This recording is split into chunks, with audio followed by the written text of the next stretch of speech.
Right now, somewhere in your day, you are making a decision that feels too small to matter. Which email to answer first? Whether to walk or drive? Whether to say the honest thing or the easy thing? You barely notice these choices. But the real answer is found in this powerful thought: the size of a decision has almost nothing to do with the size of what it becomes. 2,000 years ago, someone stood in front of a crowd and picked the smallest seed they could find to make exactly this point. Why would anyone build a lesson around something so small it was almost invisible? The mustard seed is barely a millimeter wide. You could hold 100 of them in your palm and still see your skin through the gaps.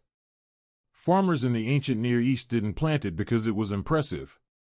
They planted it because it worked.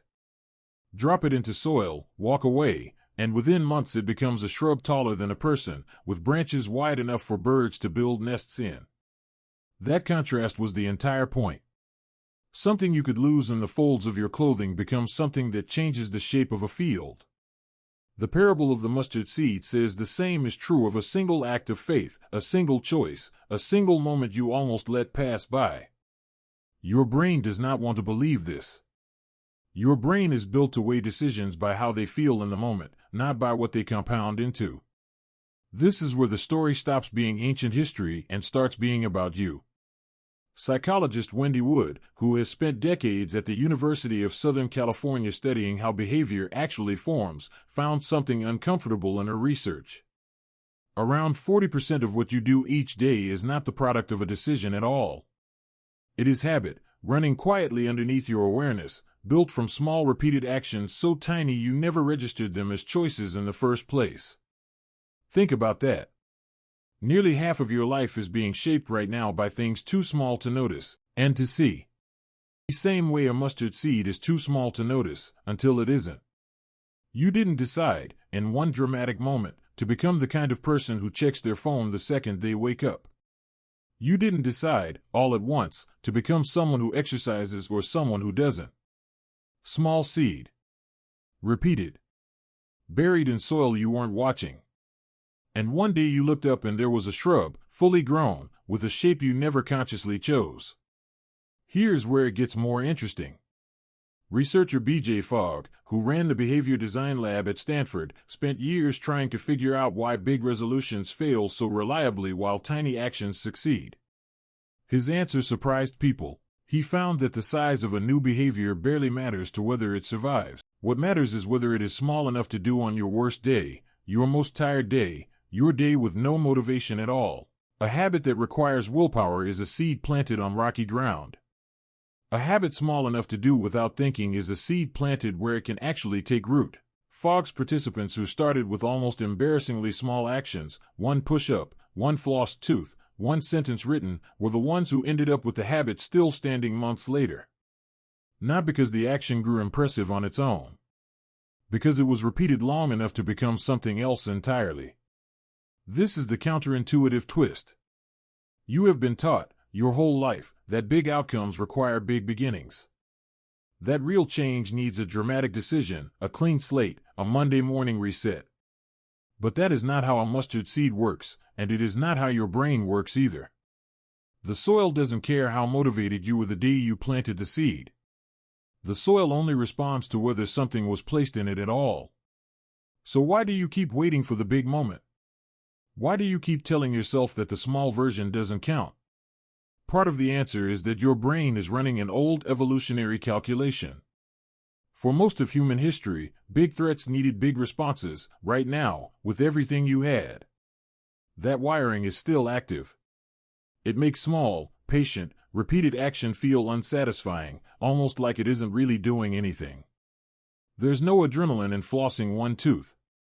There's no rush in writing one honest sentence in a journal. So your brain quietly tells you it doesn't matter. But here's what the mustard seed knew before your brain caught up to it. Growth that happens slowly enough to be invisible in the moment is still growth. You are not meant to feel the seed splitting open underground. You are only meant to notice, one day, that there is now a place for something to land. Think about what that means for the decision sitting in front of you today. The apology you keep putting off because it feels too small to fix what's broken. The 5 minutes you keep skipping because 5 minutes feels like nothing. The one honest conversation you keep avoiding because you assume one conversation can't undo months of silence. You are measuring these against the wrong scale. You are asking whether the seed looks like a tree. It never will, not on the day you plant it. That was never the test. The test is simpler and harder at the same time. Did you put it in the ground, or did you keep it in your hand, waiting for a moment big enough to feel worthy of the outcome you want? There's a reason this idea keeps surfacing across completely different fields that have nothing to do with each other.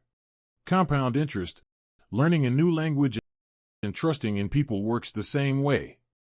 One small consistent action at a time, long after the dramatic apology has been forgotten. None of these things grow because of one large event. They grow because something small refused to stop repeating. This is not a call to think smaller. It's a call to stop confusing smallness with insignificance. The mustard seed was never small in what it was capable of becoming. It was only small in the moment someone was deciding whether it was worth planting at all. Consider how strange it would have sounded, standing in that ancient field, to insist that this particular seed was going to become shelter for birds. Nobody looking at it would have believed you. That's exactly why the comparison worked.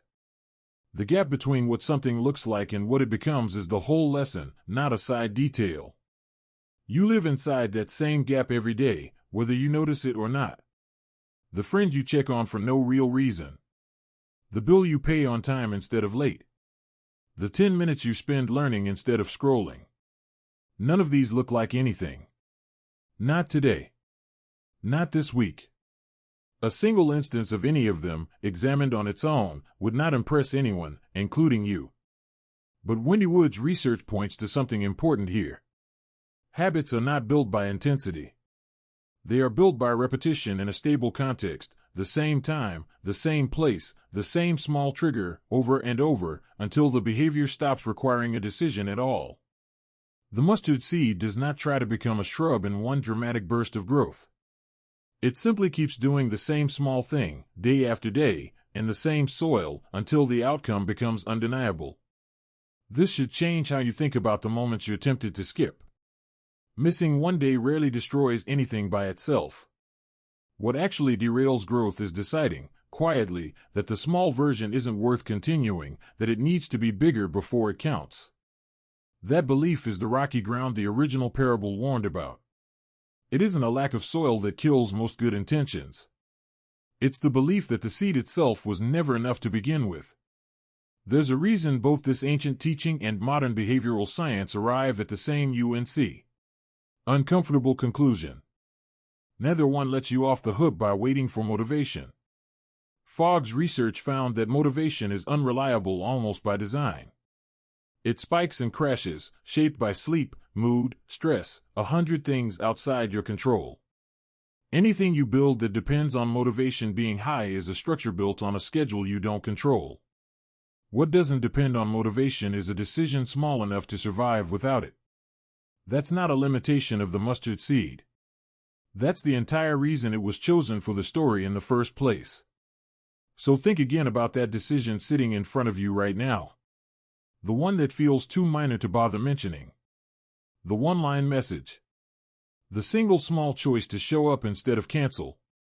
The tiny act of honesty when a small lie would have been easier. You have been asking whether it's big enough to matter. That was never the real question. The real question is whether you're willing to let something that small sit in the ground long enough to become something you can't yet picture. Right now, somewhere in your day, you are making a decision that feels too small to matter. Plant it anyway.